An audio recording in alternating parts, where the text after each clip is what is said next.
Monica Seles. Monica Seles was stabbed between the shoulder blades by a 38-year-old man during a match in Hamburg, Germany. April 30th, 1993. The most dominant force in women's tennis is sitting courtside during a routine changeover, towel over her shoulders, reaching for a bottle of water, completely unaware that a man has already made his way down through the stands behind her with a knife in his hand. Within seconds, she will be lying on the clay, the crowd will be screaming, and one of the greatest careers the sport has ever seen will be split cleanly in two, a before and an after. And though the wound itself would heal within weeks, the shockwave it sent through the rest of her life and through the entire landscape of the women's game would never fully settle. Beneath the headline that most people half remember lies a far stranger story of an obsessive fan, an attacker who walked free, and a 19-year-old who had everything taken from her and clawed a piece of it back. This is the story of Monica Seles. From the very first time she stepped onto a professional court, Monica Seles played a game that nobody quite knew how to handle. She hit two-handed off both wings, flat and hard and early, taking time away from opponents who were older, bigger, and far more experienced, grunting through every stroke and refusing to give a single free point. And the results arrived at a pace that made the tennis world dizzy. In 1990, still only 16 years old, she won the French Open and became the youngest champion in the tournament's history. And that same year, she ended one of rival Steffi Graf's long winning streaks, an early sign that the balance of power in women's tennis was beginning to shift. By early 1991, she had climbed to number 1 in the world, and from that point on, she wasn't simply beating people, she was overpowering them, reaching final after final and winning 7 of the last 8 Grand Slams she played leading into 1993. Commentators had stopped debating whether she would break the sport's all-time records and started debating by how much. But if there was one player who wanted that throne back just as badly, it was the woman she had taken it from. Before Monica Seles arrived, Steffi Graf had been close to untouchable. A German champion who had spent years as the undisputed number 1, feared on every surface, adored by an entire country. Then a teenager appeared and ended her streaks, took her ranking, and pushed her into second place. And for most of the tennis world, this was simply the natural rise and fall of great champions. For one man in the crowd, though, it was something he could not accept. And that quiet obsession is what sets everything that happens next in motion. In April 1993, Seles arrived in Hamburg, Germany for a warm-up tournament ahead of the clay court season, a 3-time defending French Open champion who was still, somehow, only 19 years old. It should have been an ordinary week. It would be the last tournament she would play for more than 2 years. She was leading her quarterfinal comfortably when the match paused for the changeover, and in her own account, it happened in the space of a heartbeat. She leaned forward to take a sip of water, the bottle had barely touched her lips, and then came a sudden, horrible pain in her back.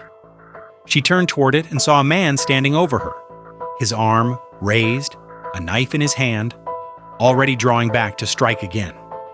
The attacker leaned over the low barrier separating the crowd from the court and drove a boning knife into her upper back, between the shoulder blades.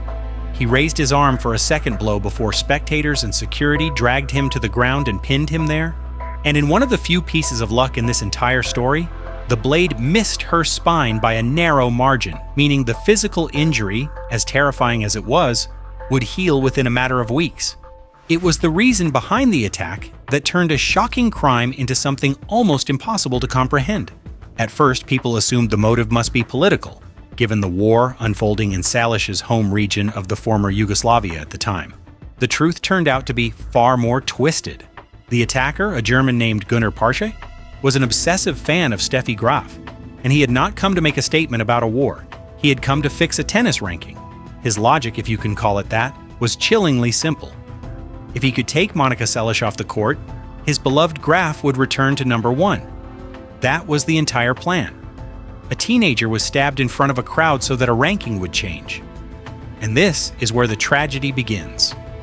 Because what came after the attack would prove far harder to recover from than the wound itself. The physical recovery was the easy part. What followed was far more difficult, because the court, the one place that had always been her sanctuary, had become the place where she was hunted, and she could not simply walk back onto it. She withdrew from the tour almost completely, was later diagnosed with post-traumatic stress, and turned to food to cope, beginning a long private struggle with an eating disorder that few people saw. And then, to make matters worse, her father, Roy, the man who had also been her first and most important coach, the one who had built her strange, brilliant game with her when she was a small child, was diagnosed with cancer and would die a few years later. The person she would have leaned on hardest was being taken from her at the exact moment she needed him most. Meanwhile, halfway across the world, the courts delivered a verdict that stunned much of the sporting world. Günter Parsche never spent a single day in prison. He was ruled to be psychologically impaired, handed a suspended sentence, and allowed to walk free. And every attempt by Seles's side to overturn that ruling failed. The man who had ended the most dominant run in the sport, in broad daylight, in front of witnesses, faced no real punishment at all. And there was one final blow. And in some ways, it was the cruelest of them all. While Seles was away and unable to compete, the tour did not protect her position, and she slipped out of the rankings almost as if she had never been there.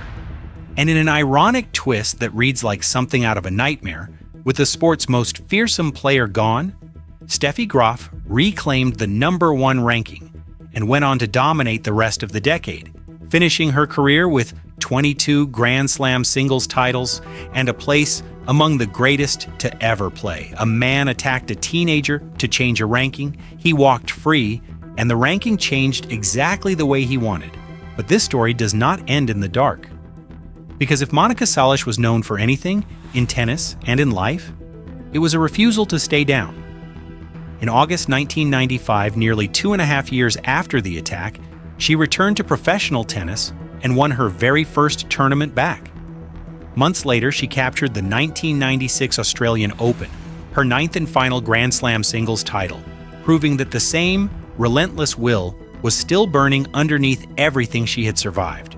Many still contend that if those 2.5 stolen years, the ones that should have been the absolute peak of her career, had never been taken from her, Monica Seles just might have gone on to become the greatest female tennis player to ever exist. We will never know. But long before the world was willing to speak openly about the mental health of its athletes, she lived it in front of everyone and came back anyway. Remembered not only as the teenager who conquered her sport, but as the one who fought hardest after that sport was ripped away from her. But this isn't where her story ends. What Monica Seles did with the rest of her life, once the rackets were put away, and how that single afternoon in Hamburg changed the way the entire sport protects its players, I'll tell you in part 2. Subscribe now so you don't miss it. If you enjoyed this video, leave a like, and I'll see you in the next one.